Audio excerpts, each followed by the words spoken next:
and welcome to The Loop. I'm Matt Bruning. And I'm Zenobia Chris, filling in for Aaron McBride. Good to have you here as an intern in communications and as a co-host in The Loop this week while Aaron's still on vacation. Thank you. It's great to be here.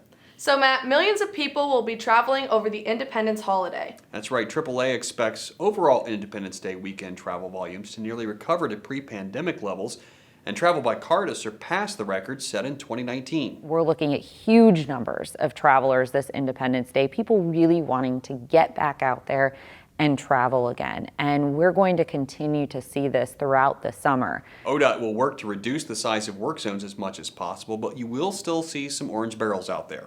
Work zones on I-77, I-76 in Akron, I-75 in Toledo, Dayton, and Cincinnati, and I-70 in downtown Columbus and Springfield are locations you may see travel delays due to ongoing construction. Be sure to check ogo.com for real-time traffic information, construction project locations, and more than 900 traffic cameras to help you navigate safely around the state. And unfortunately, we've seen an increase in traffic deaths on Ohio roads so far this year. ODOT and the Ohio State Highway Patrol continue to work together to try and address this. Last year during the 4th of July holiday weekend, what we did see was 24 fatal crashes in which 25 people were killed. 17 of those crashes did involve alcohol and or drug impairment. ODOT will be running messages on our digital highway signs across the state focusing on impaired driving and buckling up. Speed has become a growing problem on Ohio roads. Our Who Knew Guru found out that many Ohio drivers need to slow down. I'll get in. Oh, you can sit in the front, Dave. I can sit in the front? Yeah, you can sit in the front. Right on. Can I turn the lights on? Not today. Okay.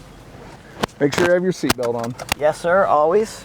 The speed game, right? Right. Okay, so I won't look, and I'll just look at the car, and let's see if I can guess how far over the speed limits. Let's do this. All right. Check this one here, the white car.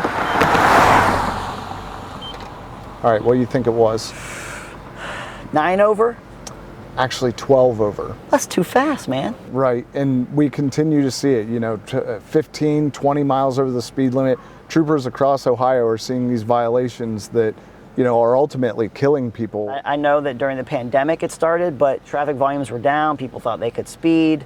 Then you find out, as we're moving to this post-pandemic world, it's still continuing and people are still dying, and this has to stop. That's right, it has to stop. Speeds around Ohio need to come down. It's inherently dangerous and it's costing people their lives. You may think speeding saves you time, but a study found the average driver only saves 26 seconds a day by speeding.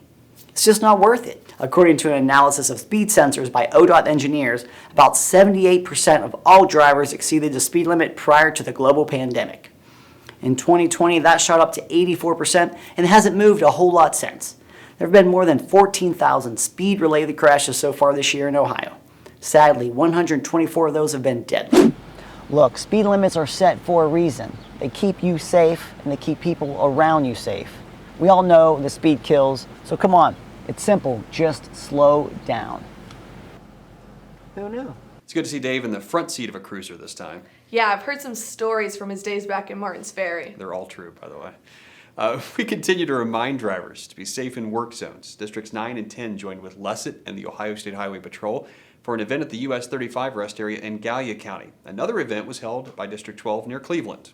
The events focused on the state's Move Over law and why it is so important that motorists pay attention to roadside workers. It absolutely is. Get more ODOT news online at transportation.ohio.gov. Follow us on social media and keep sending those story ideas and feedback to loop@dot.ohio.gov. And now you're in